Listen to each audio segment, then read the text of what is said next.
Okay, Dave. Oh, leave Rachel alone. Oh, wait, I gotta switch the card. It's full.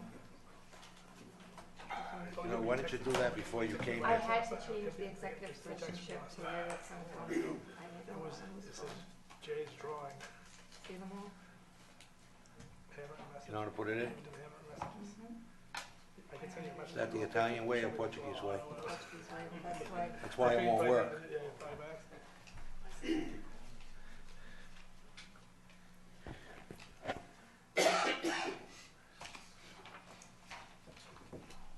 All set?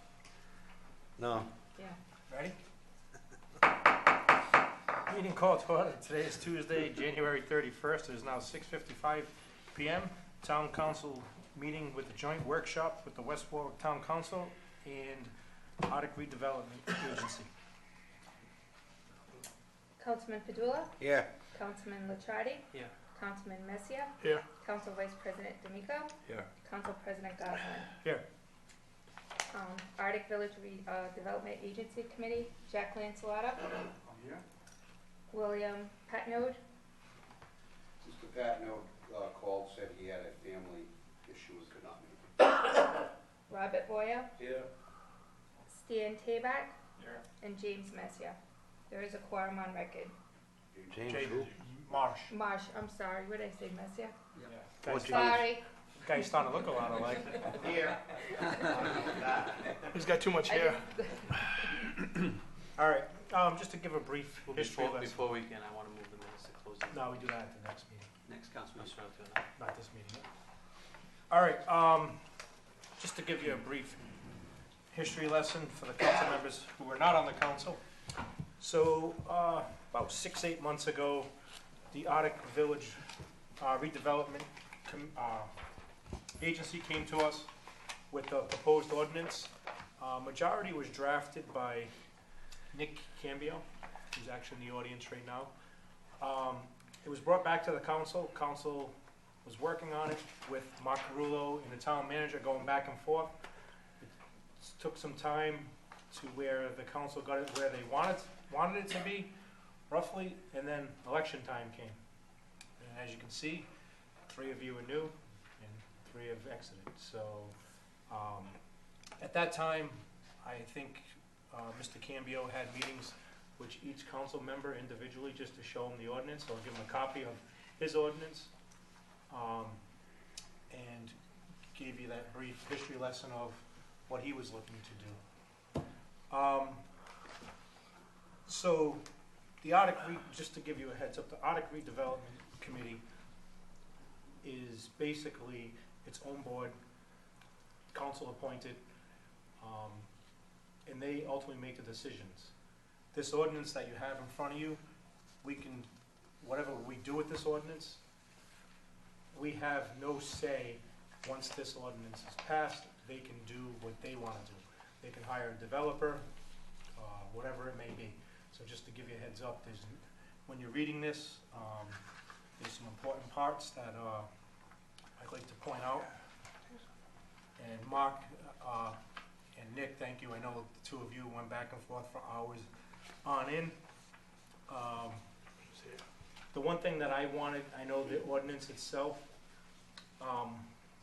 there was some wording in Nick's ordinance that I personally like to see change before I came back to the council. I told them to work together and bring back a well-drafted ordinance, so we're not changing every little sentence and whatever it may be. And I think Marky put about 2 or 3 weeks into this afterwards, if not longer, and many visits from Nick.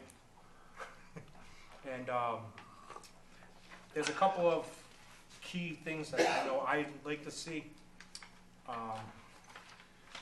Basically on the last page, that's actually letter D. In addition to payment specified in 2A, designated developer, and as it says, designated developer of properties receiving tax exemption or stabilization shall donate an additional 1.5% of the gross sale price of such properties distributed as followed. West Warwick Senior Center, 0.5%. West Warwick Fire Department, 0.5%. West Warwick Police Department, 0.5%. Then it says in the back, any lump sum payment made to the town of West Warwick as a result and conditions prescribed in paragraphs A through C shall be deposited in a restricted account to be utilized exclusively for projects within the development district or to mitigate impacts resulting in a redevelopment district within 1 mile of the district. No such lump sum payment shall be deposited into the general fund of the town nor utilized toward funding or activity related to normal operation of the town of West Warwick, which may be funded through the general fund of the town in the annual municipal budget. And one of the reasons why I asked for that to be in there, and if you look at some of, when you start reading this proposed ordinance, there's times that the town's gonna get lump sum payments. And in 2006, I'll use a little history lesson, 2005, the town council, and nobody on this council was here, sold the cell tower up there on the hill. I remember coming up to the microphone, because I'm with the communications company, and said, you're crazy for selling that at this point. Didn't listen, they sold it for $1.1 million. We as a council came in 2006, and we had some shortfalls. What do we do with the 1.1? We plugged it into the budget. So the 1.1 in 2006 was spent like that. So one of the reasons why I say I should have a designated area is a designated account is because of the fact that if we start getting lump sums and we start plugging it into the budget, then no matter who's up here, it's going to fail. It's going to fail because eventually they're going to run out of money somewhere. And when you plug in $1 million here, $1 million there, where you get it the following year. So also one of the other reasons is you get a lump sum, and I'll use a property. We'll say we're getting $3,000 a year for it. Over 20 years, that's $60,000. Well, if you got a lump sum of $60,000 up front, that money needs to be continued generating every year. So it's got to come out of that fund to generate per year. You don't want to take the whole $60,000 out in year one when it should have been $3,000 per year over 20 years. So that was one of the reasons why I wanted to see a designated fund. Other key points. Mark, you want to go over some of these real quick? So,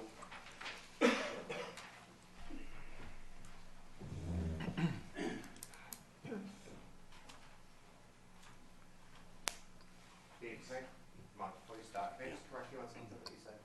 Just so the new members know, you said we would hire a developer. You would appoint. Right, I just don't want the I'm new sorry. members to say we're gonna hire someone to do a project, and A, them, we're not doing that. And one thing that, and I want to make this clear too, and I had a little brief conversation with Stan today. One thing that myself, Mark, Nick, and a few others agree upon is when you're doing a development, especially of a large size, that you want to have a master developer. And that's only because... Did you say master or massive? Master. Master, okay. So that way there, Jay, you don't come in with a blue vinyl sided building, I come in with a white vinyl sided, you come in with earth tone stones, or and then you come in with brick. And I'll use, and I use Ferrucci's as an example. The town designated Ferrucci's to a certain style of building that he didn't even want to put up that style of building. And it don't even fit there now because if you look at CVS, it's all brick, beautiful. You look at Centerville Bank, all brick and mortar in the front. The John J. Clark building's all brick. Then you got a cinder block building sitting there. Well, Dave, let me interject. I don't think you need to have a massive developer for that reason. We're actually trying to put together standards that we'd like to see in any project within the zone has to come to us for final approval in a ways that we can kind of impose our standards. We would impose our standards on those buildings. So I don't know if we really have to master a developer just for that, but that's just so you know, we've been planning. We're trying to get a budget. We're trying to, now we're trying to get some college to do these standards for free. But it may come to the point where we need to have money in the budget, put those standards in place, because if we do have multiple developers coming, we want to have those standards. So we can say we want it has to be, stone, brick, has to be this style of lighting possibly, or these kind of roof lines, village style. Just for instance, CVS went up. That project was approved 10 years ago, roughly, before this commission was established. So what happened was they came, they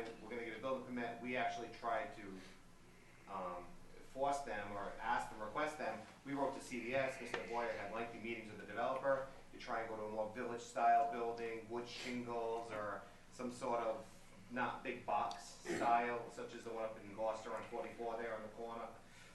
They didn't want to hear. So had this commission been in effect at that time when that project came for approval, we could have handled that back then, and we could have had a look in that building. So, just so you know, we will have those powers. I would like to make a comment on CVS that through the work of Fred and some people on the commission, they did modify the building a little bit. Little bit. Yes, Oh. not a little bit, but Like, they got the tint in the color. no, they did the windows on the side of the sidewalk. That was not part of the building. Matter of fact, I was in there when they opened up on Sunday, and the store manager was so happy to have all that lighting. Yeah. And I said, you can thank the redevelopment commission for that, because they really worked with them to get just those windows. So those, mine was a little bit of an impact on that, and I agree with Jim has just said, we need to get, and that's, we actually put it in our budget to do that, to get everything already, we should know. I mean, anybody who comes in here, we should be able to say, you need to do this, you can't do that, because we've got things going on right now, even at the Art Playhouse, that we need to sit down with them, because they want to do a lot of things, especially the exterior of the building. Yep. Mark? Mr. Council President, council members, just briefly to review the proposed ordinance as it's presented this evening. This is a somewhat different type of a proposal than exists, I think, anywhere, at least in the state of Rhode Island, I'm aware of, and I think Mr. Cambio would agree with that, in that he made a proposal to the redevelopment agency about a year and a half ago with regard to what he calls a pilot program, and what he means by pilot is a payment in lieu of taxes. So the gist of this program, which is somewhat unusual as compared to most tax stabilization programs, is that it provides for a lump sum payment as a replacement for an annual tax payment to the local community. And what the proposal here is that a developer would come in, take a piece of property as it exists today. You would determine the basic tax revenue that you're getting from that property today, and any increase in value that the developer would bring into the town upon sale of the property. The town would get more or less a real estate commission of 6.5%. Let me double check the. Says 6%. It's 6%, yeah, 6%, then plus the 1.5, so it actually comes out to 7.5% of the overall value, and then from that point forward, the town will receive no tax revenue for the next 20 years of the agreement. Very unusual in that most communities that have these types of, not these types, but have tax stabilization agreements usually do a phase-in of an overall tax, where any developer doing an improvement to a property would start at maybe a 5% value and increase that up to 100% over a number of years. The town of West Warwick currently has a program like that. It's a 6-year plan. I think it's 10% a year of a phase-in for improvements to certain properties in certain areas. So this is kind of a different animal that's been developed by Mr. Cambio.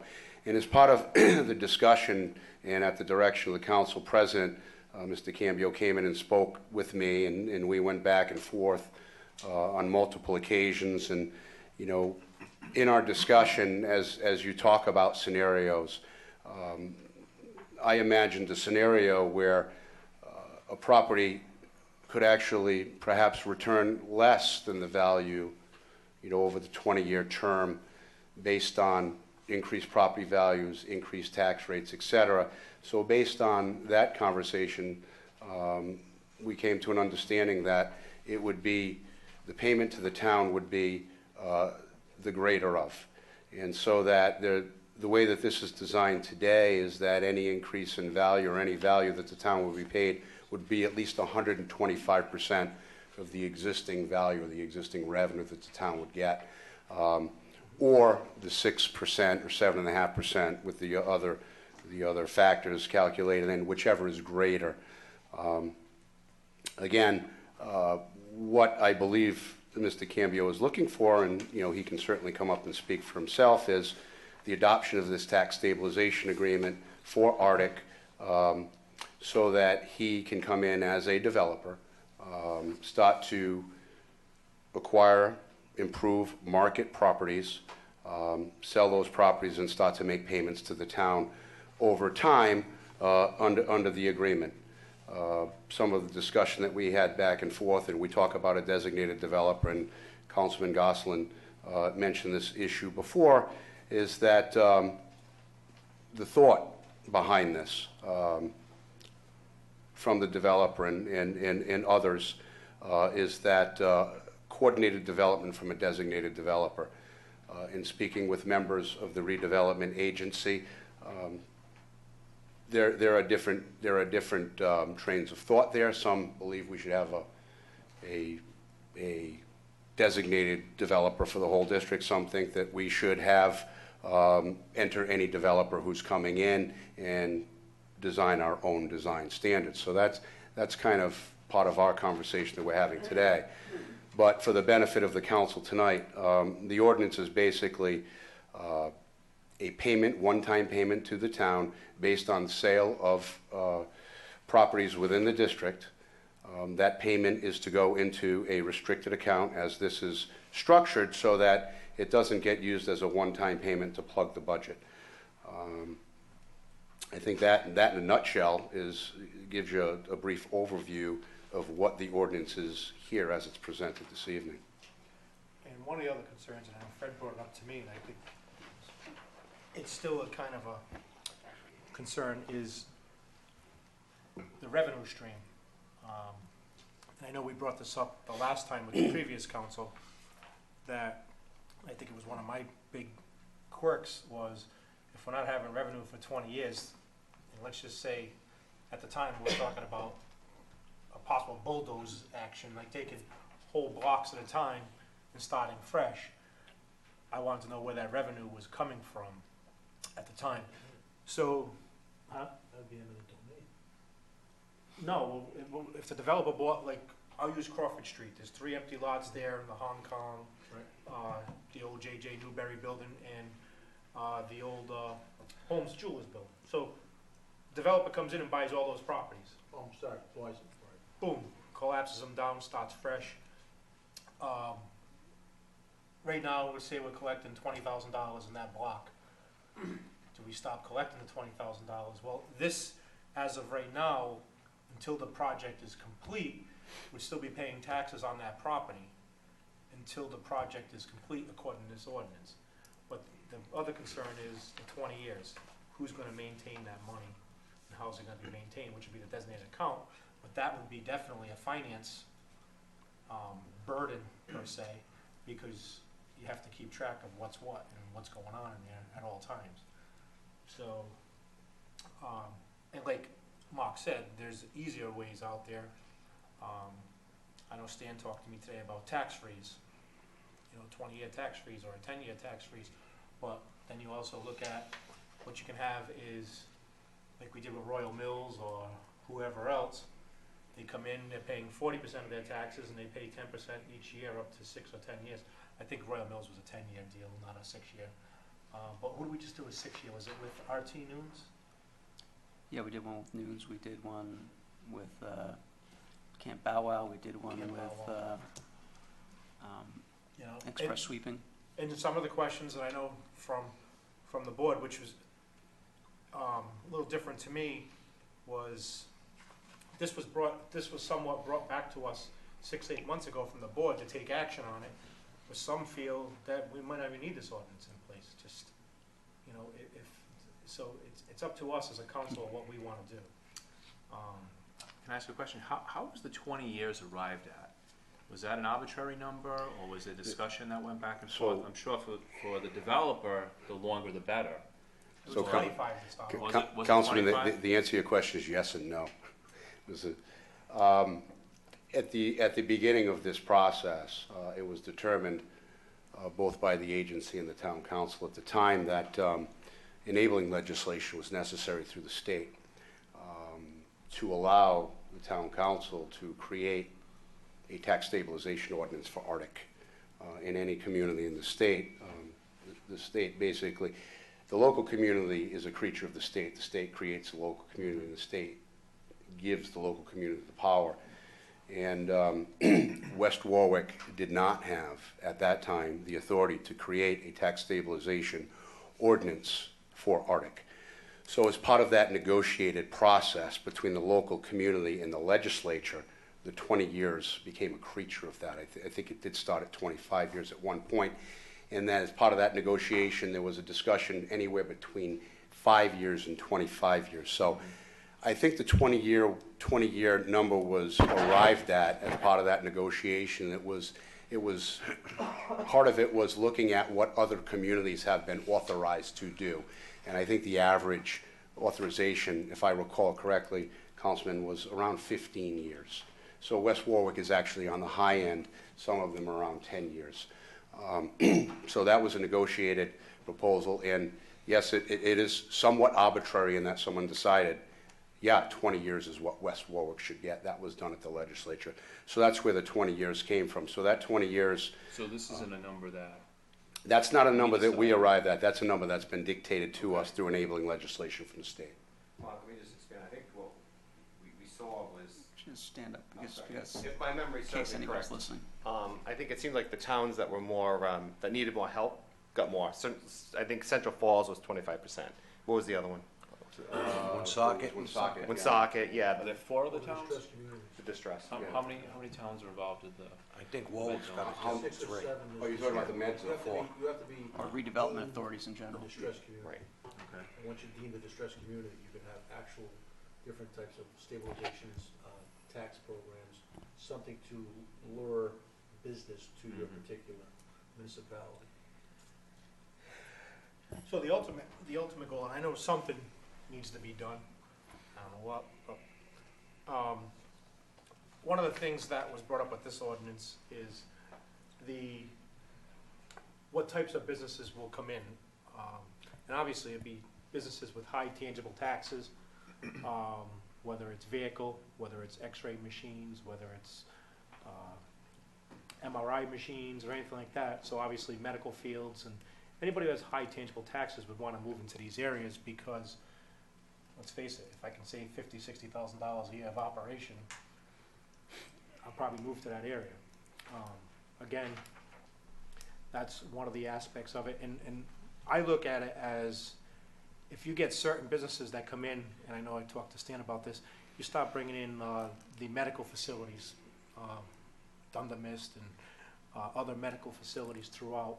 That'll bring other businesses such as Starbucks, small restaurants, anything like that. That was my outlook at it.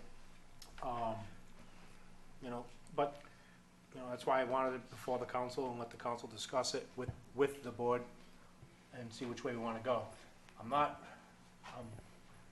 I get mixed feelings from Fred.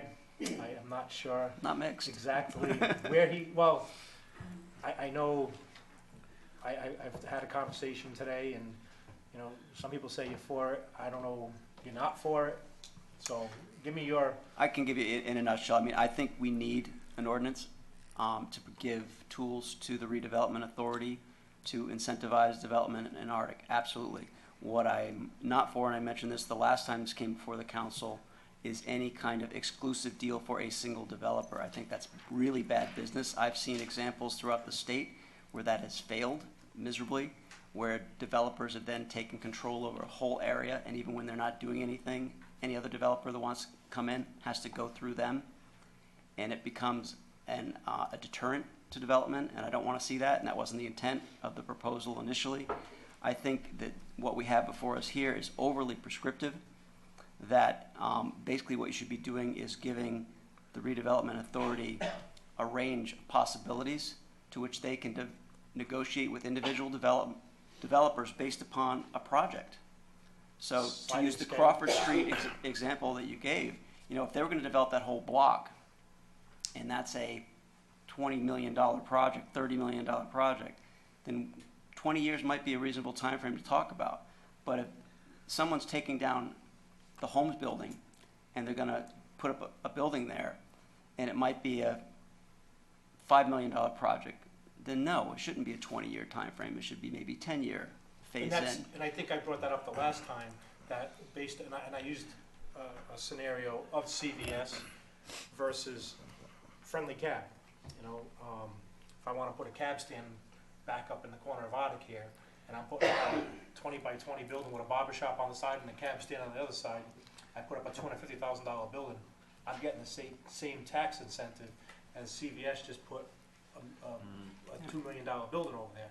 So the question is, Should they get the same incentive? should they, I've said that before, I thought I brought up a sliding scale scenario, and I think, Mark, you had that built in one of them. The initial sliding, some sort of sliding scale. And I've never seen anything like the proposal to provide us a percentage of the sale. And it becomes something from a budget standpoint, it's very difficult. I mean, we are not gonna know what we're gonna have to work with until and if the building sells. That's not a good position to be in, as, you know, a town that has the budget from year to year to year, and then into the future. I think it makes it very difficult. So I much prefer a standard tax agreement. And when I was planning director in Smithfield, we did the tax agreement for Fidelity's 500,000 square foot office addition. We did the tax deal for Alexion Biopharmaceuticals. Those were major deals, and I've never seen any kind of proposal like this. I think it needs to be more standardized, and I think it needs to be less prescriptive, where we give the power to the redevelopment authority to negotiate those things based upon what a developer brings to them, and open it up to any developer, because that's the idea, because you want variety. You want someone to have the ability to come in and feel like, all right, I can go talk to this group and I'm going to get a fair shake, and these are the terms. This is the suite that I can work within, and I know that if I have a good project, that they're going to work with me to come up with something that can work to make that project work. I mean, that's my take on this. I mean, it's obviously the council and the redevelopment authority can speak to their preference, but just having been through this numerous times, I'm not comfortable with this deal, but that's my position. I don't vote. But it's something that I think that ultimately, what is best for this town, for this downtown. I mean, we had the CVS project in. Stan mentioned the theater. I mean, that's going to be a $1.2, $1.4 million project. We want to bring in other projects that are going to play off of that. And I mean, a master developer makes sense if you have a big open piece of land.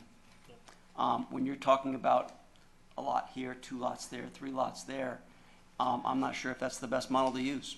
Let me put my 2 cents in. I've probably been involved with this more than anyone on this council from the planning board. I've been hearing the same thing over and over and over again. We're gonna redevelop Arctic. Well, guys, nobody's breaking the door down to come into West Warwick. Let's face it. We have an RFP. No contractors came into town that were involved in it, that wanted to get involved in it. There's no builders that wanted to get involved in it. You have Mr. Cambio here. Like him, dislike him, different, indifferent, whatever you want to do. He came with a plan 16 years ago. Arctic would be booming, my opinion as a businessman. Right now, we have nothing. We're not making any money on Arctic. You got the Holmes building. If that was one of our buildings up here, we'd get chastised getting it down. Nobody bitches about that building. The broken glass, somebody's going to get killed over there. And you know whose fault it is? And I'll testify in their behalf. The town dropped the ball on that building. It's actually going to court. We're taking it to court. I've been bitching about that for 3 years, 4 years. Now, the planning board, when they first came up, we're for it. Someone on the council didn't like Cambio, so you know what? Over my dead body, was said right to our faces, he'll never be the developer of Arctic. Well, he didn't develop Arctic. Arctic's a ghost town. Arctic's going to continue to be a ghost town because the people are going to say they put in their time, they're trying to do what they have to do, and we're not giving them. You got to pull the trigger, guys. Take a shot. It's a gamble. What are we getting out of that? What are we getting out of Main Street right now? Nothing. So you know what? I think it's time to pull the trigger, or don't waste their time. Don't waste my time. I don't want to hear Arctic anymore after this. I don't want to hear it. Because no one's coming in here. No one's going to come in here. They're moving out. We lost West Valley. We lost the villa. Now you lost the bank. There's 3 or 4 other businesses moving out. They can't afford to do business in this town, whether you want to hear it or not. I have a 104-year-old business. I'm ready to lock the doors. I can't afford it. There's 42 businesses down my salvage yard. They're ready to pack up. My 2 cents. I'm just sick about hearing redeveloping Arctic, and we don't want to give anybody a chance. Does it have its cons? Of course it does. Does it have its good points? Of course it does. Are there 15 people over here trying to get in to build? No way. When's the last time we put it out to bid? I was just gonna ask, when was the last RFP? All right, we did one. Because you had like 3 It people was- come forward at that time, one was Integlia, there was someone else, and then No, Integlia did not he come. didn't come forward. About a year and a little over a year ago, I'd A say. year ago. Yeah. So Where did we put it out? Where did we we advertise this? advertised it in the state portal. We advertised it in developers. Mark can name them. He is. New England Real Estate Journal, Rhode Island Real Estate Journal. We advertised regionally, we put it on the state website, we advertised with the Commerce Corporation. We spent, I don't know, at least $500–600 in placing ads in regional papers.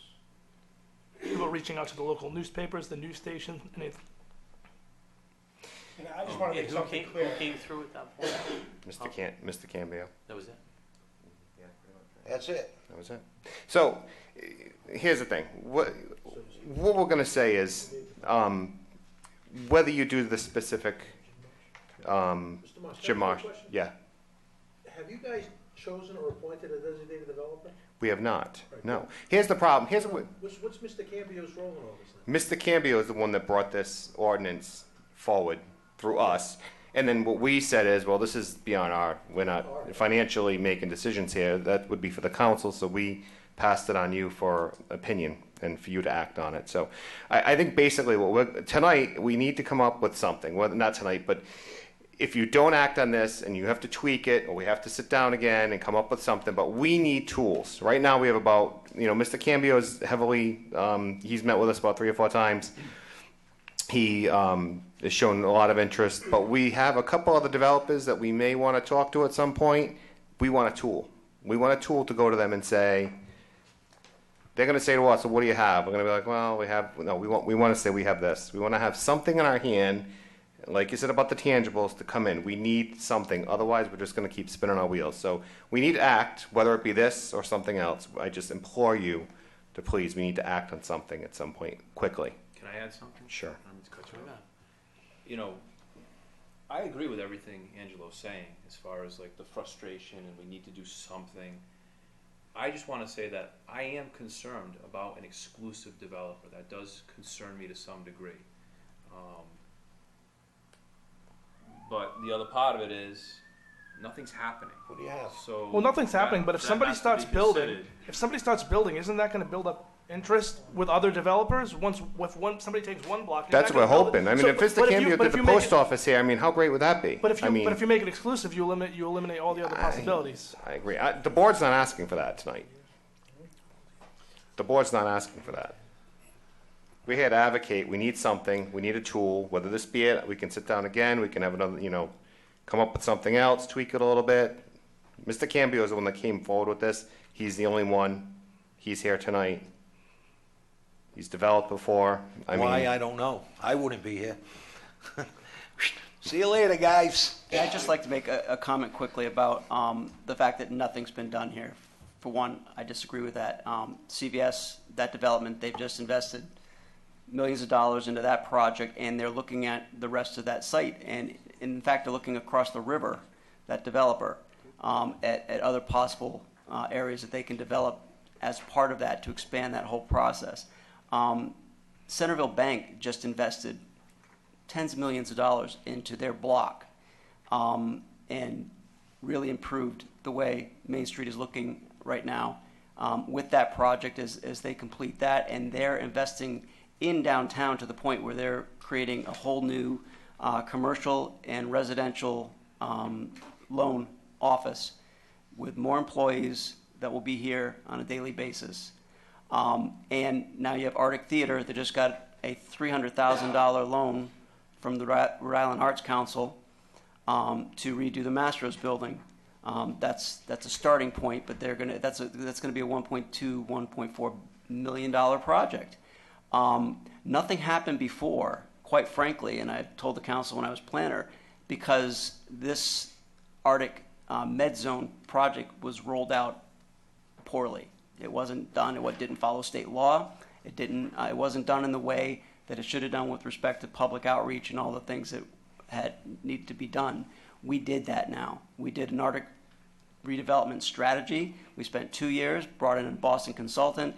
They did the strategy. We got the approved redevelopment area, which did not exist, by the way. We have a redevelopment authority, which is sanctioned by the state, that did not exist before. All these tools are now in place, and now we are seeing action. The CVS wasn't building. They weren't even going to talk to us. They bought that property, and they told me in a meeting to block Walgreens. That was the sole intent. But after working with us and having the redevelopment authority in place, they decided to come forward now and move forward 2 years ahead of schedule. That building wasn't supposed to start till 2018. And all the work that Centerville did, if Arctic was a ghost town, Centerville would not have invested all the money they just invested. They've been here for. It is. the I know they have, oldest Angelo, They're but not moving out of there, no matter if every other Hey. building is boarded up. when I was in I Smithfield, was gonna say, they can move to Comstock, they have a They're pretty not big going building. nowhere. I was in They're staying Smithfield, in town. Credit Union Central Falls at the time had their headquarters in Central Falls, and they spent $50 million building a new headquarters in Smithfield and changed their name to Navigant. Centerville could have done the same thing, but they didn't. They're very committed to this town and this downtown, by the way, because they gave the Arctic Playhouse a $175,000 grant of their own.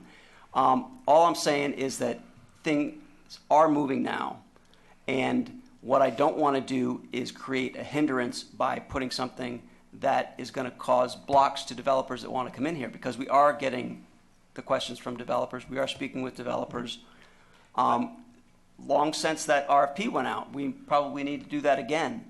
But I just don't want, again, my issues with this are the exclusivity and the overly prescriptive nature of it.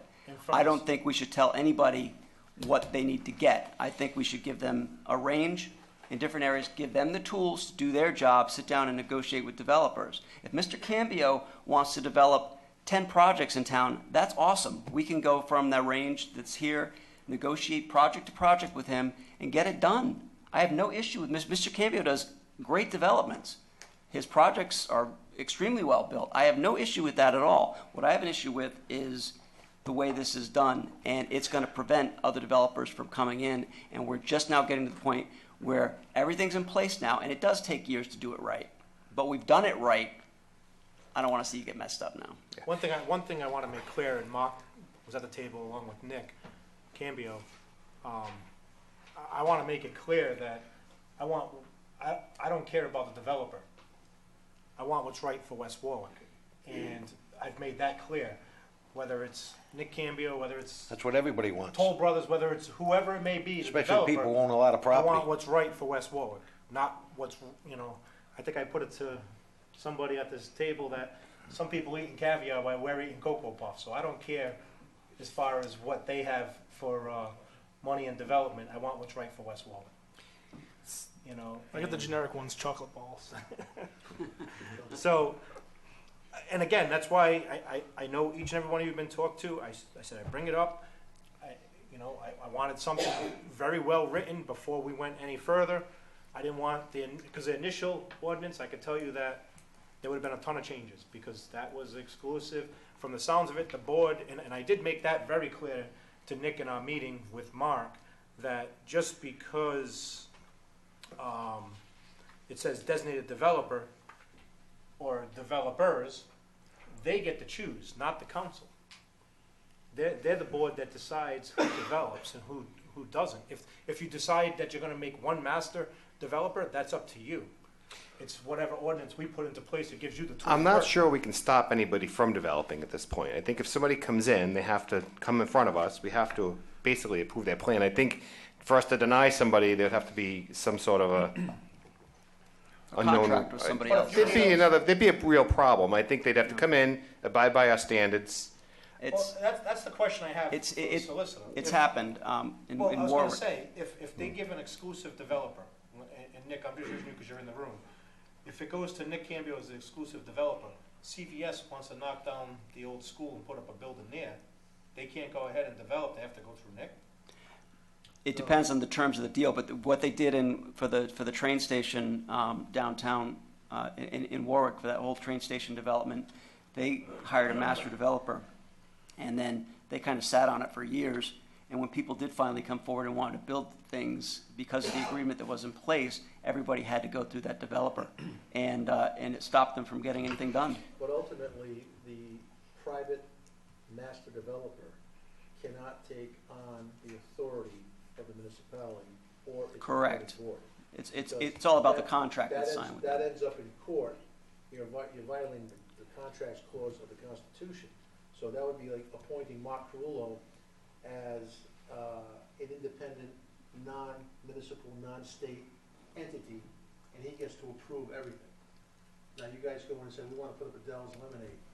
Sorry, I don't like Dell's Lemonade. Why don't you put up a Dairy Queen instead? But we don't want to put up a Dairy Queen. So you're going to run into a problem with a appointed board in turn giving a master developer or a designated developer the power himself or the entity itself without bringing it back to you guys. Because if you've got a set of rules that says, for example, you can only have red brick, and that's been challenged and it's been sustained and upheld, all this is red brick. If you've got an option for that developer or the contractor that says you can put up red brick, you can put up stone, you can put up, I don't know, anything but vinyl siding, usually you're gonna be successful in that. Guy says, I wanna put up vinyl siding, it's cheaper. You guys say to your master developer or your designated developer, no, he's gonna follow the rules that have been set forth and is outlined by the ordinance and the enabling legislation. But you guys have to make the final decision, not the private entity. You Right. understand? Right. So just a couple things to expand with Mr. Padula. You know, it does seem like it seems like for everyone we lose, we gain. That's it. It's like we stay even. Where? Well, we got, you know, the Where? theaters Show here, me. we lost the bank. CVS moved from one to the other, we still have an empty building. So our problem really is proximity to the highway. And we have a developer in town, guys developing properties right now throughout the state. He's got a building up and a road, another lot, somewhere else, another town that abuts us. I said to him, would you come talk to us? Nope. Why not? Too far from the highway. Too far from the highway. They want to be on the highway, i.e. center of New England, right? On the highway. So we need to have some sort of tool to bring them here away from the highway for that 10-minute ride off the highway. That's it. Just to reminisce a little bit, Nick, remember the meeting at the West Warwick High School auditorium, probably 10, 15 years ago, about bringing the big boxes to West Warwick, and you stood up and said, see all those properties I have on Route 2? I can't fill those. How do you think you're gonna fill Hardwick? Because it was too far away. So we're still stuck in that same cycle, because I think we all recognize the fact that anytime you compete or try to bring somebody here, someone's gonna try to steal them and put them there. Right. Well, I will tell you, and and Nick, I'm sorry, I'll let you speak in a second. You know, Nick and I both have this agreement that the retail market is no longer the retail market. People are shopping online, on Amazon. You don't have to leave your house anymore to go grocery shopping. Peapod will drop it off at your house. So those big box stores is not what I want to see here in Arctic, because it's going to be virtually impossible. I mean, you're not going to get a Macy's. Macy's is closing now how many stores? You know, think about all these stores that are closing down, multiple stores, and just keeping key hubs up. Again, I think it's medical facilities, restaurants, stuff Right. that every day. Stuff that you can build around, you know, the theater that's going in. You know, if you Cumberland take a look at downtown Westerly and downtown East Greenwich, right? They're vibrant. There's all small businesses. They're local. People shop there. They're going to shop at that place. People are going to come to Look at the Boneheads. transformation Phoenix did. Well, Post Road is a lot different than Main Street. Yeah, but look at the transformation Phoenix. Post Road in East Greenwich? Yeah. Phoenix used to be. It is. Westerly's not. Both have had two-way traffic for the last 80 years. True. We didn't. Right. Now, you look at the transformation Phoenix did. They were all little mom and pop stores, candy stores, whatever it may be. Now, every single one is either secondhand, antique, whatever you wanna call, I wanna say yard sale items, it's basically what the store's consignments. Look at downtown That's East what Greenwich. the whole street is turned into. Downtown East Greenwich has little health food shops. They have little consignment shops. That's what they have. Patuxent Village is the same. Patuxent Village, right? They got a little pet shop. They got. That's what you're probably going to need. You know, that's what we need to attract. We need to attract some commercial with some residential mixed above, and that's what we're going to need. We want people here as well. So I think that commercial with residential above is great because we have the people to supply the retail with after hours. I mean, Centerville Bank's all well and great, but let's be honest, everybody goes home at 4 o'clock. Well, you need a place They're where going. you can make a night of it, or Right. an afternoon. We're not a where big- you can we're get not- the ice cream cone, you can get the dinner, you can go to a show, because why else would you drive there, right? It needs to be a destination. Or not a road that we can avoid at all over here with the pointless Legion Way. I think. Right, that's the other thing. Stan and I have had this conversation because I know at one, and I'm saying he's not anti-nightlife now, but at one time I know he was dead set against bars and stuff like that up and down Arctic. But if everybody remembers the 50s and 40s and 60s when it was booming, there was a lot of bars, nightlife, and alley life and whatever else was going on around here. And I can tell you, my grandmother gave me a lot of history lessons when she was alive about Arctic. So, and that's like Melanzi's. I love it. It's a great place to eat. He's hidden in the back. If he was on Main Street, I think it'd be much better for him and for us. But the theater, like you said, is coming in. Once you get out of the theater at 9 o'clock at night, Ferrucci's is closed at 8 or 7. Boneheads, but they close at 10. 10 or 11 on the weekend, but still only 11. Yeah. But again, you got, and Melanzi's in the summer isn't open 90% of the time. So you got to look No, at not 100% of the time. It's closed in the summer. pretty much. No, it's pretty much it is. Is it? Yeah, but I mean, the Doesn't thing care. with Melanzi's, if things pick up and he can sustain. He would keep it up. He would Yes. keep it open. Correct. But again, and so again, I just don't know which way the council wants to go. Well, I think I feel that the board doesn't want to see an exclusive contractor, your board anyway. So, I don't know, on here it says designated developer.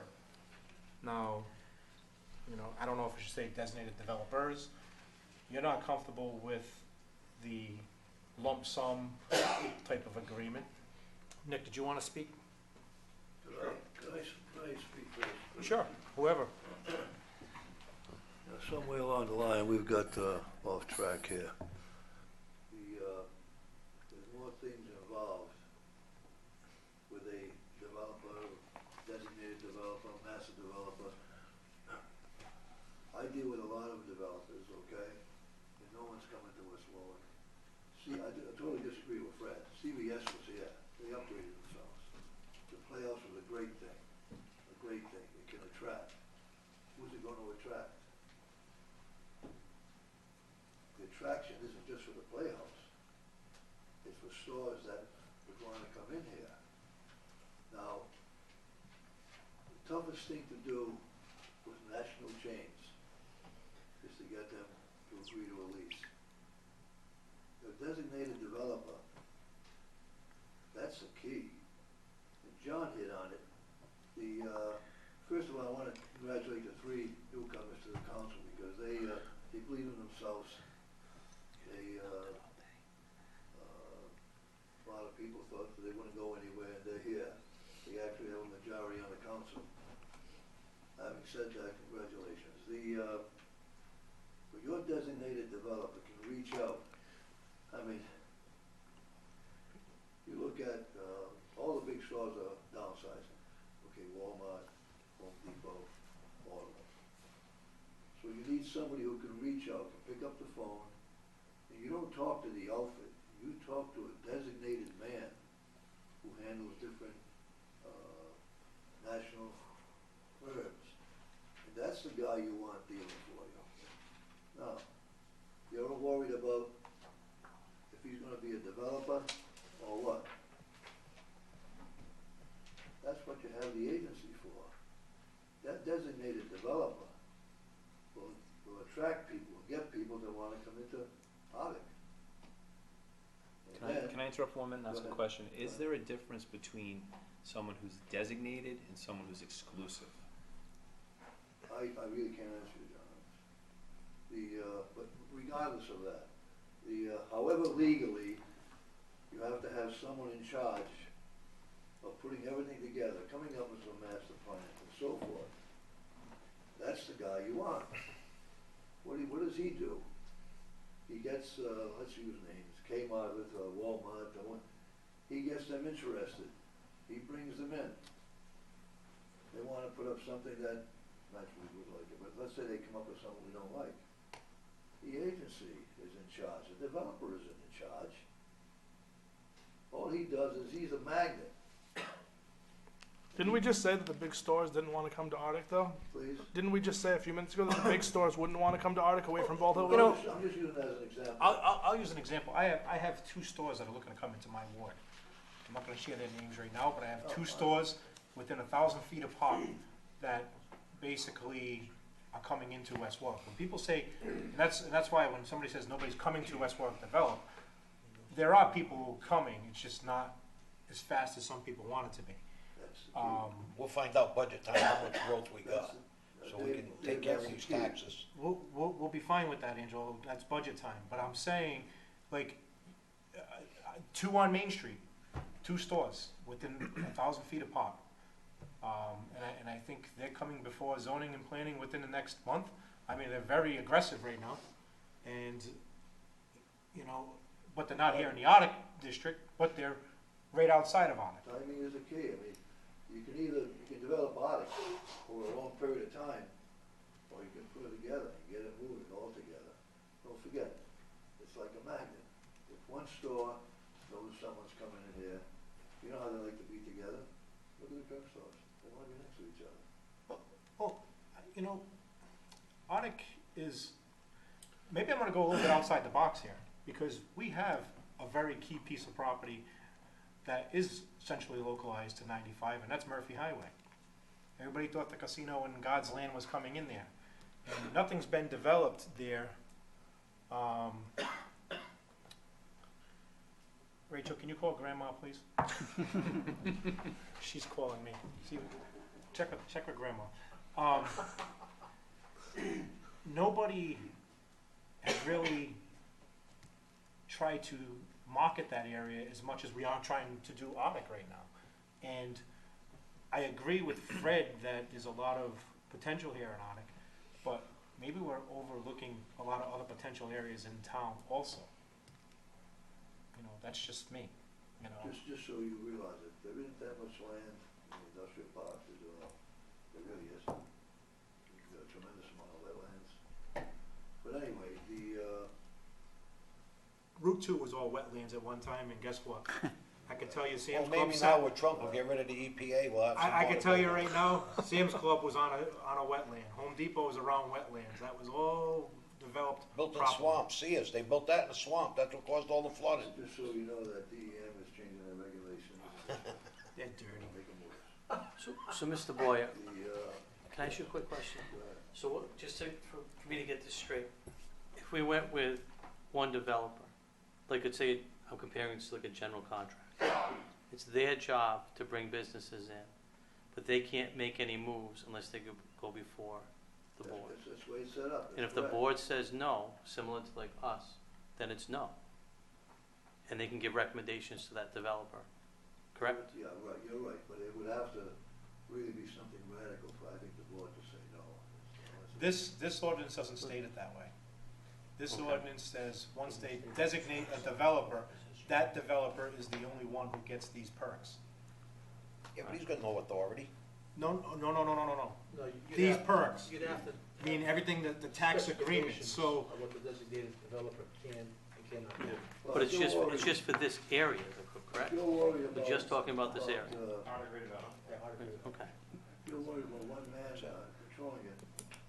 I would The man suggest will that you open get it a contract attorney, have him get one, and then you sit down, and you work out a contract where the board's protected, council protected, town's protected, and he's protected. It's a two-way street. I mean, I've been working on Article a long time, and we always get into a snag instead of pulling the trigger. I'd like to read you something real quick. It's 3 pages, but it'll be very quick. 3 And I pages. sat down and this is what I come up with. We've got to do something with Ike, not just bits and pieces.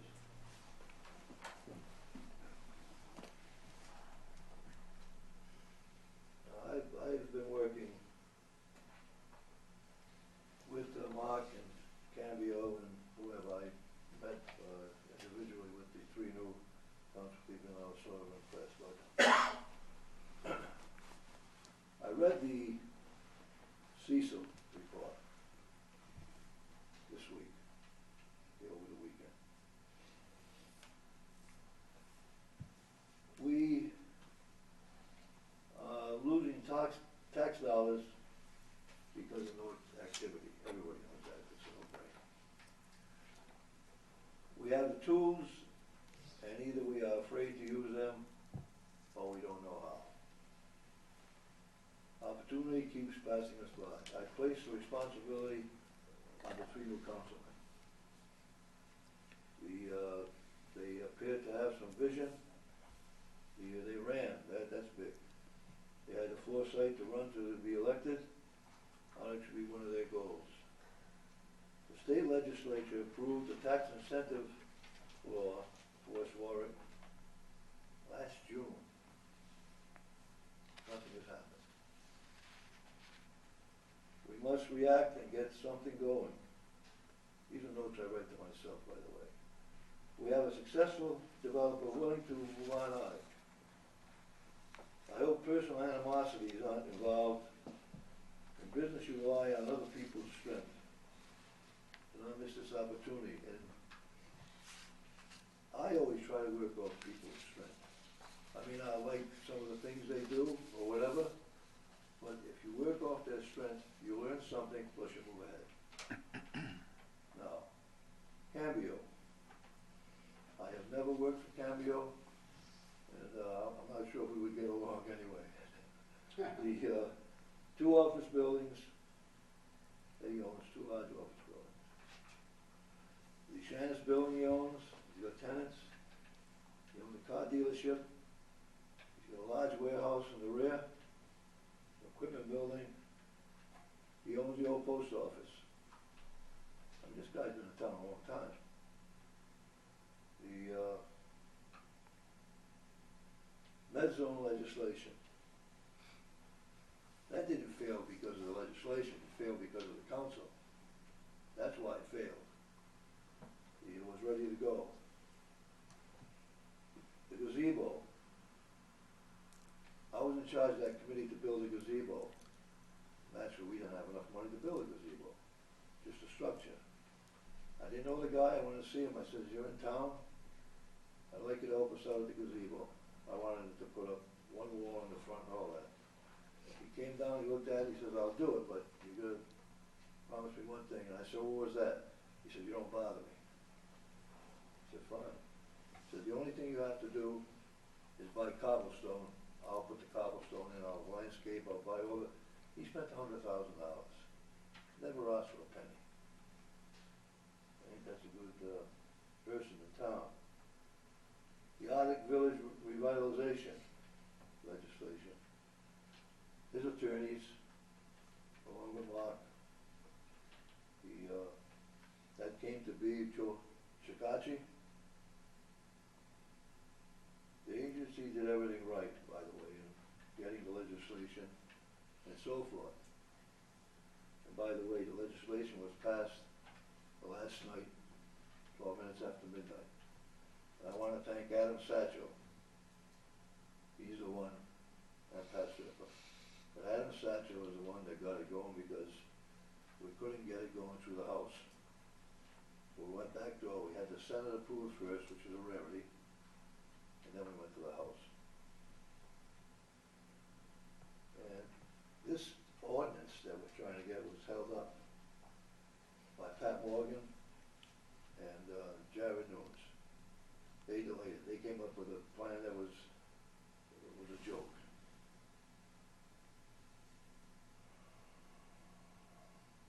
The agency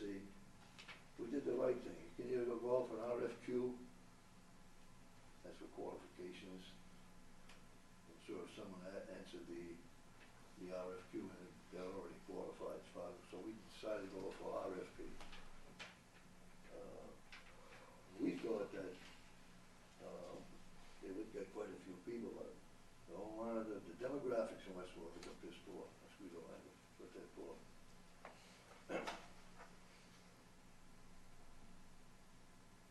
Three people actually showed up, well, no, I shouldn't say that.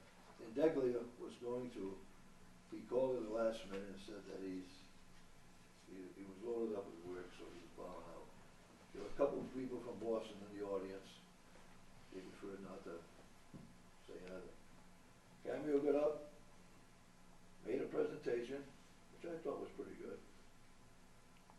And after that, he just persisted in pushing to move ahead. He does set goals. That's what I like.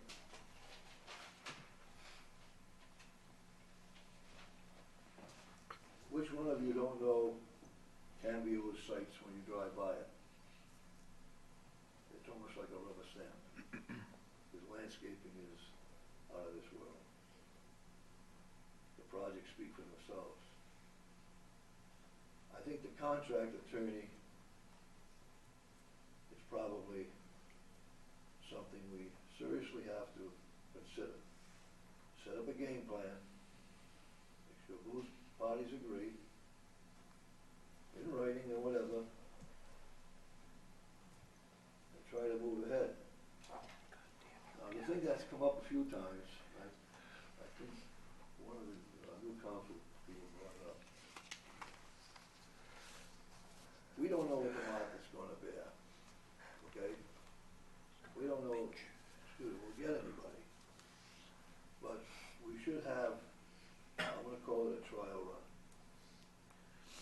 I'm not talking about helter-skelter, one here, one there, and so forth. Once you get a magnet here, they're gonna come. You're gonna have restaurants, Playhouse is the biggest thing that's in town.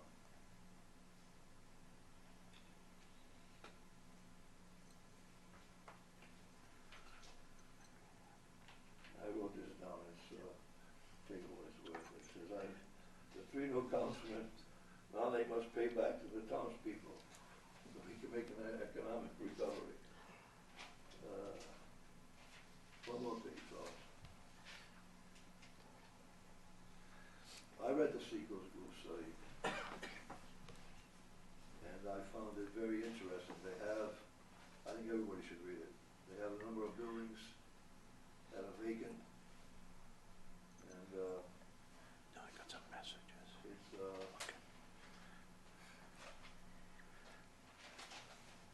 it hits some areas that, I'll be honest with you, I never thought about. Oh, boy. I guess that those are all my comments, but I do think that we've got the right guy, how you structure it. You can't run away with it. It's gonna be structured by a contract attorney and whoever he wants to use, and I think that's the way to go. That's movement. Get parties together and work it out. Thank you. Thanks, Bob. Nick? Good evening. My name is Nicholas Cambio. All I want to say is, first and foremost, the town of Arctic doesn't have the highway close to it. We all know that. I know it for sure. Okay? What tool can I use to attract businesses? And the only tool that I could come up with was the tax stabilization agreement that I came up with, that I helped put through the legislature and got passed. And now I've been working for 7 months on an ordinance. Right? The tool is the tax stabilization agreement. The 20 years is what's going to attract businesses to overcome the means of getting in here.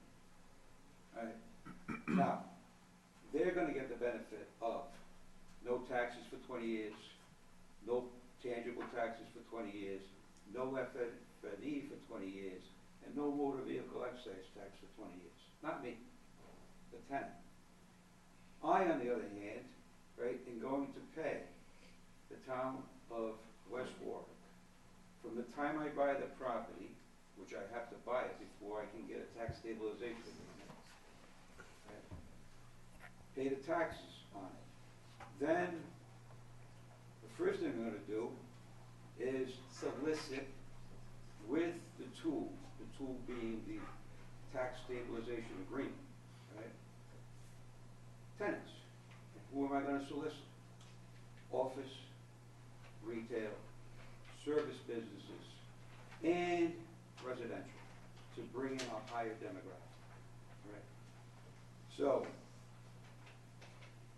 that's the tool that's gonna attract people. I, on the other hand, have agreed to pay the taxes on the property from the day I buy it to the day I get a CO, and either sell it or lease it. If it's leased, right, I'm going to pay to the town 6% of the gross income of the lease, plus 1.5% to the police department, fire department, senior center, right?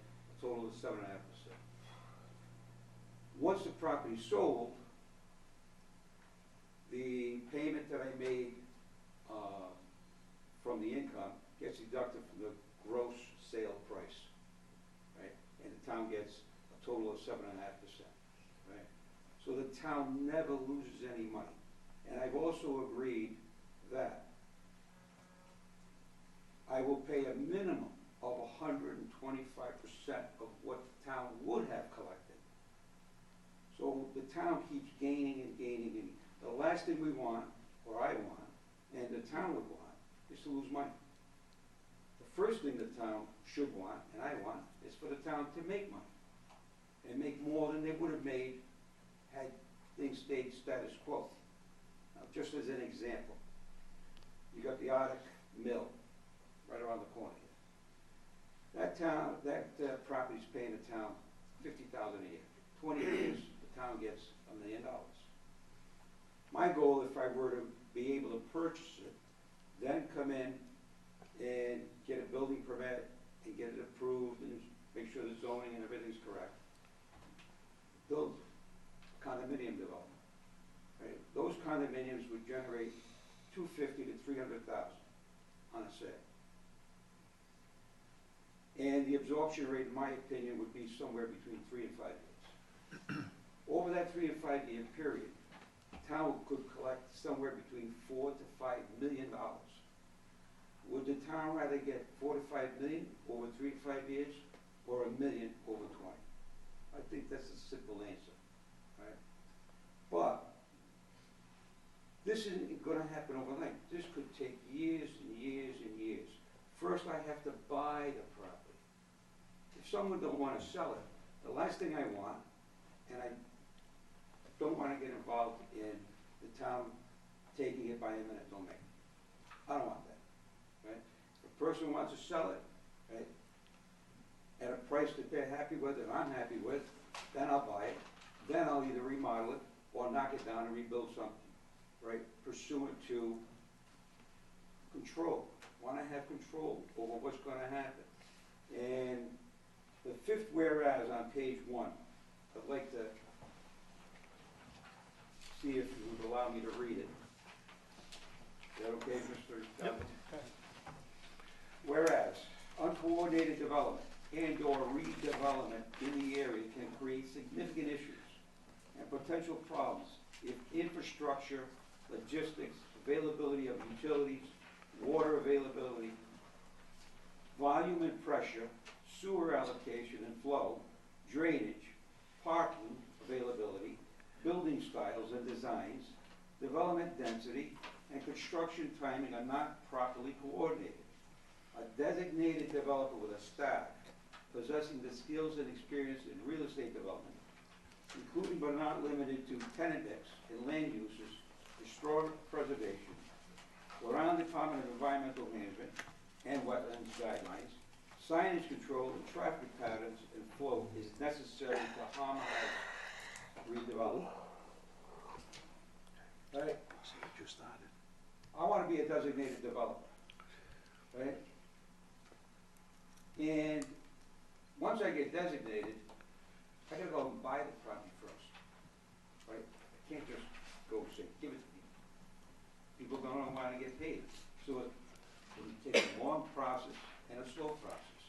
So over a period of years, this will occur. This is not gonna occur overnight, it's impossible, right? First you gotta buy it, right? Then I gotta go, and what I plan to do, if the town is agreeable, is to designate the post office under the tax stabilization, and maybe have the town agree to let me buy one other property, right? And then go test the market. The market dictates demand. What I'm gonna use for a tool is the tax stabilization, the 20 years. It's, without that tool, you know what I'm gonna attract? Ghosts, right? No tax treaty, no tenant, right? I've done this. I know my way around, right? For example, on Route 2, right, is a development I built. Walmart, because of Amazon, closed a bunch of Walmarts. And they closed 4 Sam's. And one of them that they closed was the one on Route 2. Sam's spent $12 million. And then a year later, they closed it down. Now, luckily, I know what I'm doing, right? So the gentleman that I sold the building to, I got him a new tenant. The tenant is at home. If you go by there right now, they're rebuilding the building, right? That's one of the few developments that's got 100% occupancy, 0 vacancy, 100% occupancy, right? I think I speak for myself, right, in saying that my developments are well designed, right, and I take very, very close thought into tenant mix, who the tenants are, right? So if the council gives me the tool to work with, then I'm gonna go out to the brokerage community, i.e. Atlantic Retail Properties. They represent over 100 major national tenants. Dartmouth Properties, they represent national tenants. I have good relationship with the whole brokerage community in the Northeast and in the country, right? So once I get the tax stabilization in place on the post office and maybe another piece of property, I'm gonna go out soliciting the tenant community. Then we'll know what the demand is. Once we know what the demand is, then we wanna go to the agency and say, look, we wanna develop a nice, I like a village type look. Hopefully they will too. Don't like cinder blocks. I like cobblestones. I don't like vinyl siding. I like natural wood, right? And hopefully so will the town, right? We definitely should create a standard that the town, right, likes and that I like, and that I think will reduce the tenant community to come here, right? So it's nothing complicated. I've done this all my life, right? It might sound complicated to others, but it's just business stuff, right? So after numerous reiterations of this ordinance with Mr. Carullo, I'm okay with it. If you like it, pass it. I'm okay with it. And I like the last paragraph. I think it was a genius part of your move to ask for it. I totally applaud it. Right? So, pass the ordinance, then we'll go to the agency, right? It's not, you know, we're not looking for a big production over this. Designate the post office, let me start marketing, then I can tell to the council and to the agency, here's the level of interest. We have office interest to some degree or to a major degree. We have retail to some or major. We have residential. I want to know who we can attract. Then we'll decide, right, what type of buildings, what type of designs, right? And we'll work together as a group. I wanna work with the council, I wanna work with the agency. That's my 2 cents worth. Thank you. Good night. And- I have a question on the ordinance. Go ahead, Jay. On letter, excuse me, letter D. When we're talking about 0.5% going to senior, fire, and police. This would be our say at that point, where that, if it's going to them, how it's spent, correct? Yeah, you Whether it be control the budget. personnel, whether it, Won't you give it to them? That's it, that's in their budget. They'd stay with, They would- could buy a new car they that would- year. They would utilize it. Yeah, but they approve their budget every year, the line items. Yeah, we could stop we the approve, budget with yeah, that. we in the approve. long So- run. They so we would approve how their where money gets this spent. money gets spent and how it gets spent. Yeah, more or correct? less, Yeah. Well, Because I would like, The fire department, police department, I agree with you, but senior center is a little different. Correct. money You to give them a senior lump center. they're sum. not in our budget. You give them a Right. lump sum, yeah. That would be just a revenue, Well, that depends, we give them so much a year as it is, so. And I don't disagree with 0.5% going to fire and police, but I would wanna have the say in how it's spent. For instance, let's just say that 0.5% is $20,000. Whoever the chief may be, he may say, I wanna take that 20 and put it towards radio systems or We gotta whatever. okay it. He would Yeah, we just have to bring it before the No, council. okay, yeah. that's fine. Before you go, I just want to ask. The problem I would have with having a designated developer is once you put the first nail to the wood, correct me if I'm wrong, that's when the med zone, like the clock starts running, correct? No, once you open the first store. Once Right. you open the first store? Okay. Well, that's the med zone. Yeah, this ain't got nothing to do. No, it doesn't matter, no, it's when we trigger it. It can Correct, be at any yeah. point in time. That's We the could med have zone. The med zone, we could have 4 or 5 buildings go up before we trigger it. Okay. So, This could go on for 100 years. The med zone, we'll fall here. the med zone, once you build the first. I'll be here. building And open the first store. that Correct. could be 10 years constitutional. this Correct. question is specifically about the No, tax. about, if you have one, maybe I'm wrong, but if you have one developer, my issue would be if you started building something, is the clock running? So if you're the No. only developer, where other people could be going at the same time, unless I'm wrong. Well, the clock doesn't run on On the everything There is else, no clock on the tax stabilization. It's only the med zone has It's the only clock. the med zone. Okay, So okay, Yeah. that's something different. okay. Yeah.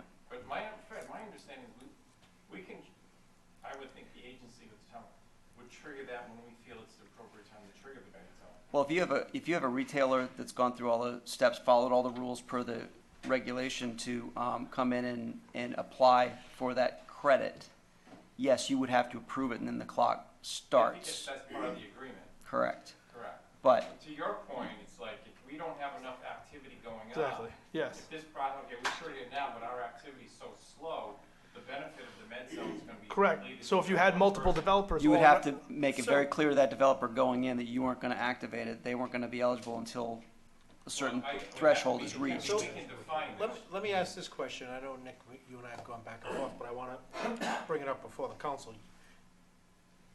You said between the post office and another piece of property that That's you're what I was looking gonna at, say. why wouldn't we want to take this ordinance and put it on those 2 properties now as a test? We do, And it- I agree. Well, that's Okay. what, yeah, So we put it on the post office, I don't know what other property, I don't know if it's no. Factory Street, we'll say Crawford Street property, okay? Why don't we put this ordinance on those 2 properties as a test? And then if it's working and you start getting tenants and you decide you wanna purchase Factory Street Mill, well, why wouldn't we wanna put this ordinance? What I was gonna If it's suggest, working. David, is, and to my point originally, I'm not against No, any of that proposal, and what I said initially was that as an ordinance, this is too exclusive and too prescriptive. Take out the specificity, give it a range so that Mr. Cambio can accomplish everything he's asking for here, and then sit down with the redevelopment agency and negotiate a contract. That's when you get specific in the contract, and you come in, you say, I've got the rights on this property, I've got the rights on that property, this is what I want. And they negotiate that with you, they sign that contract, and you're off and running.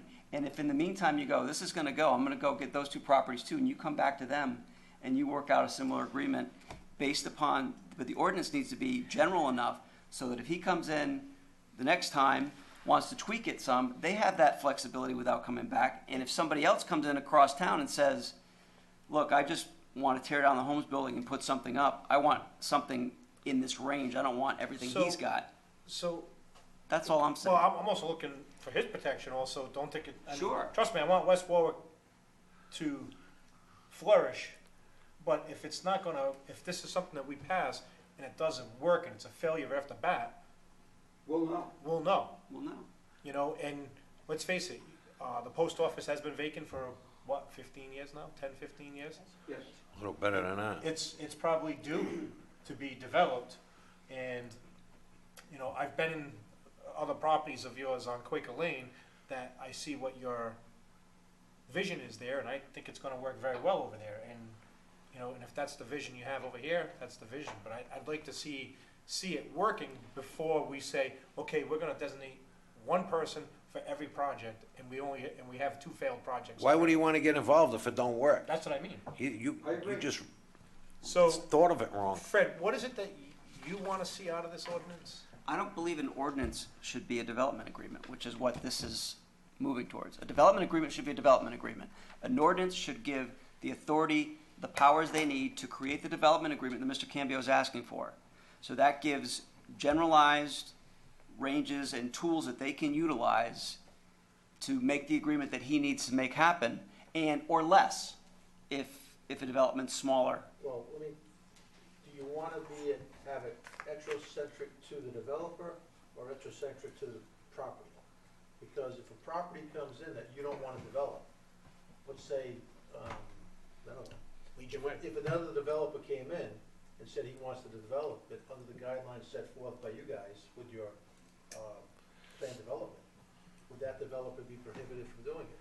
That's what I'm asking. I don't think it should be. Well, that's what I mean, that's what you're saying, so instead of being designated developer, he does everything, you'd be able to do it by properties. By project. Right. So it's extracentric to the property, not to the developer. But if you make the ordinance general enough, as many projects as he wants to bring forward, he can bring forward. They've got the tools to negotiate. But Could be the doesn't same prohibit- deal every it doesn't time. prohibit anyone else from doing it either. That's my point, yeah. The only thing that scares me with that is when you started talking in the first paragraph about, excuse me, about sewer allocation, volume and pressure, flow, drainage, parking availability.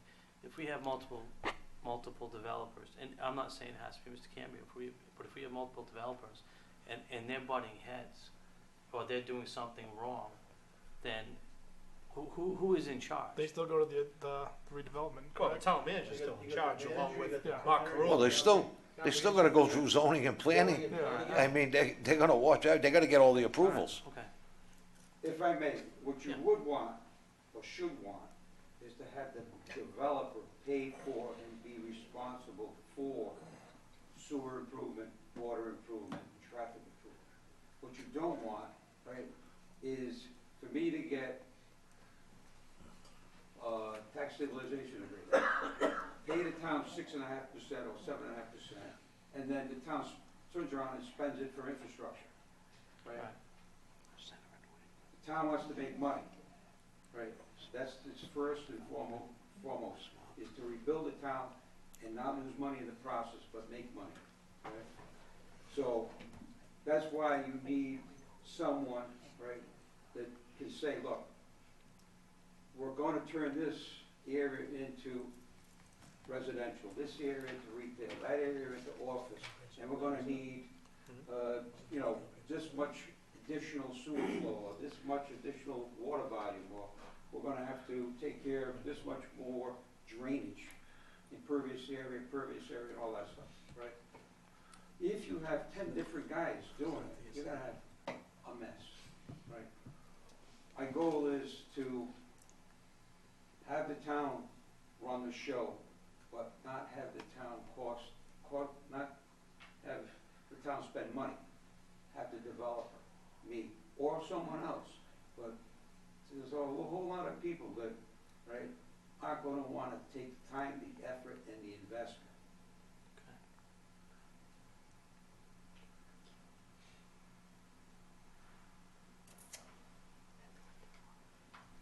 So what do you think, Thank you. council?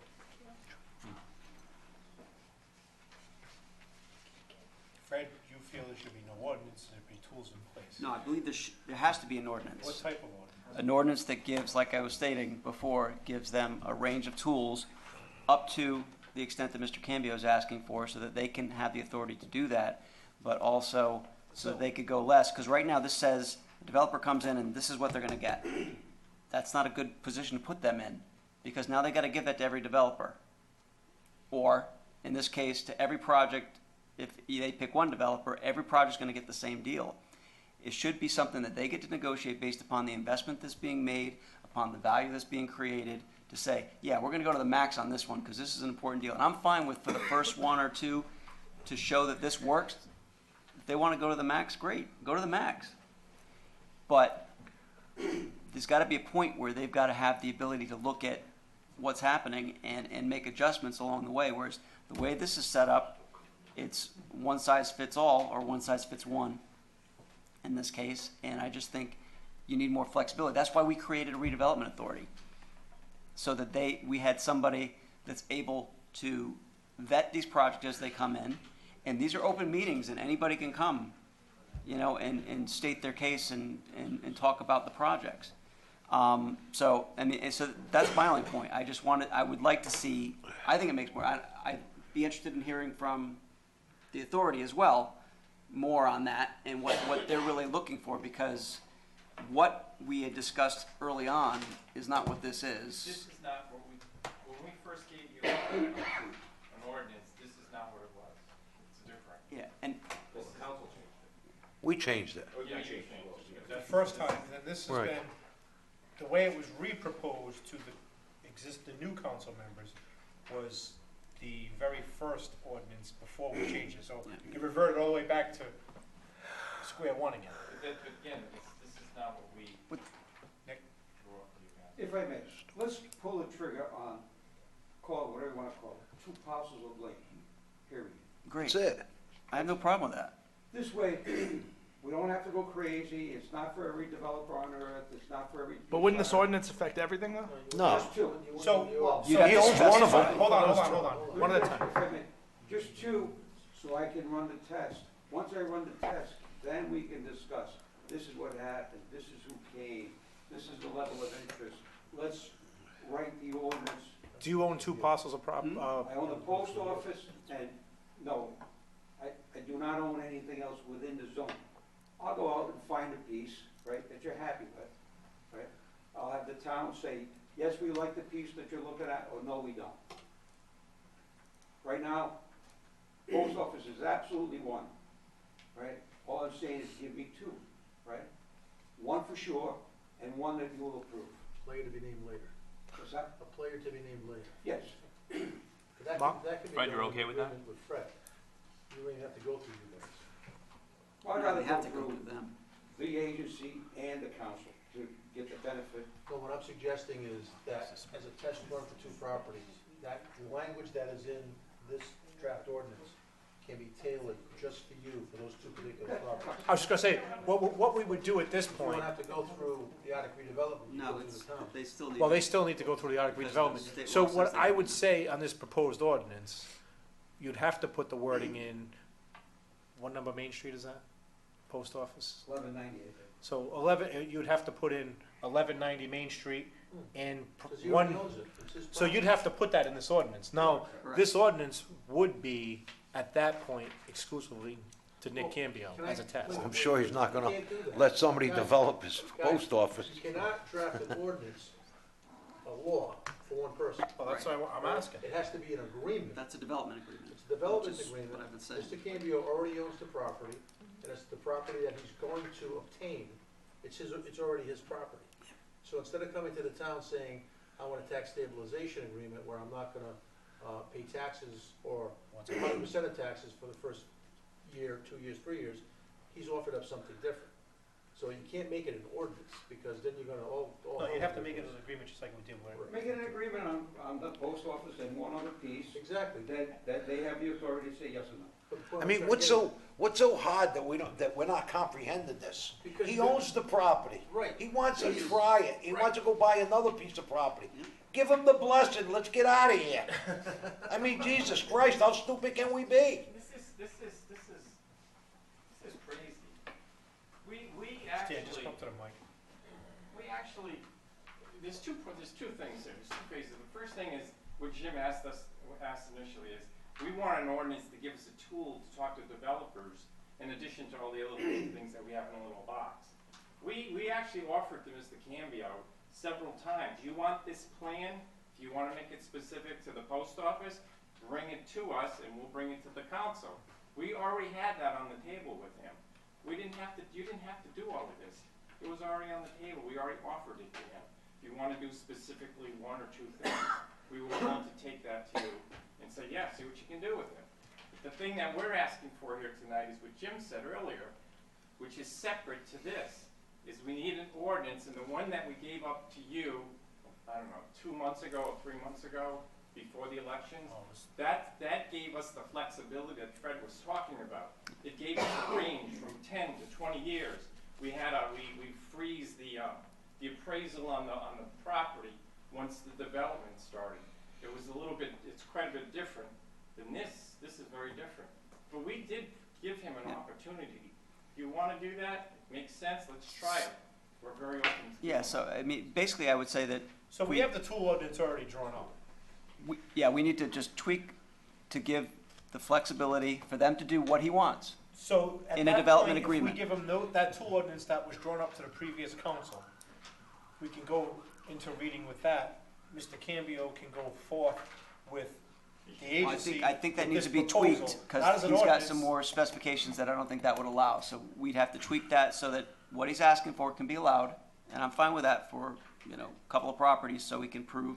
And trust me, I'd love to see Mr. Cambio, or whatever contractor, be very successful, because if he's successful. We all would, We'll absolutely. all be successful. So, again, I'd like to try it on, Can I make a suggestion about the ordinance part of it? Second meeting in February, that would give everyone enough time, Joe Shikachi's still your attorney, right? Yep. Sit down with him, Fred, me, anybody else, work that stuff out, present it to the council, let the council, if they're satisfied, Pass it. In addition to that, there would be a separate agreement, either through the Arctic redevelopment or the town, for Mr. Cambio for properties that he already owns, and Angelo, you're right. And in the meantime, they could be working on that It's a agreement no-brainer. while we're working through It's a no-brainer. the approval, and then when So it's that approved, way, you go. by the middle of February, you'd have an agreement with Cambio in the post office, and a property to be named later, and then the ordinance that you guys need to get moving. Well, we need 2 readings, so, Well, beginning March. first week of March. unless you wanted to have a second, emergency meeting. Oh, that's true, we could do it. But that would just quicken the pace, so you guys would get that, what the board needs too, so you kill 2 birds with 1 stone. Fine with that. Now, the only issue is the second property would have to be within the zone, Correct, It has to be, right? okay? correct. It's not, it would be out of our jurisdiction if it was. But I just wanna make sure, Yeah, I'll start shopping around for a property ASAP. okay. There's a salvage yard down the street for business. It's not in the district. That's. Ward 1, that's all I'm concerned about, Ward 1. That is a red light Out district. of north. Yeah, red light district too. It is a red light Out district. of north. Who would make the agreement? You want me to draft it? Development Now, agreement? The question's You'll simply do gonna it be, with- is the agreement gonna be done by the town and the town council, or is it gonna be done by the Arctic redevelopment? I think it should be the Arctic redevelopment. So, Mark, would you? Or should Mr. Scotchy do it? Well, that's who would do it. You would, Well- your people in Chicago Right. would work Right, out the great, details. right. Any other Boy. questions? Rep. So we're gonna have the tool for the second week of August? Can you? August? No. I mean, February. It's been a long night, gentlemen. It's been the best meeting I've been to in a long time. Can I ask a kind of off-cuff question, just to Well, Mr. it's not Cambio? off color. It's not off color, it's no vulgarities. So Universal Auto, when you started Universal Auto, you put a warranty in place. It's a buy here, pay here place. Did you have a hand in the warranty? No? Was it all Todd? Yes. All right, because they had a warranty for that 30 days where if anything went wrong, they'd fix it. And I thought you're not on that the was agenda, pretty item, good. Mr. Coulson. I'm just trying to get a sense You of don't wanna integrity. He was just saying he's a genius for whoever had that I'm warranty. just trying to get an understanding of the man. In your first month in office. Sorry. Well, actually, we've reached the 2nd month, so. Good call, Mr. Messick, second month of office. regardless, just for your information, I have my first tenant at the co-working office already. So basically, we're gonna, congratulations too, by the Thank way. you. The tools are pretty much already drawn up then. Right. We've just gotta tweak it up a little bit. We can work on that. It should take, agreement. the original document should take, I believe, only about 10 minutes to get everyone to agree what needs to be changed, and another 5 minutes to make the change. Okay. There wasn't a lot to change the last one was originally presented. I think there was some confusion, but I don't think it's gonna take, you know. Well, I think what a lot of people were concerned with was a new council came on and it went dormant and nobody was talking about it. So it was brought back to light by Mr. Cambio, Mr. Boyer, and some individual on the board. So that's one of the things, and that's why it's here before us tonight. I make a move to adjourn. I second. That was the quickest I've seen you guys. All in favor? Aye. Opposed? Ayes have it. My daughter's like, will you hit that? Hallelujah. That was a poor girl. Jason, Double J. J-Mac.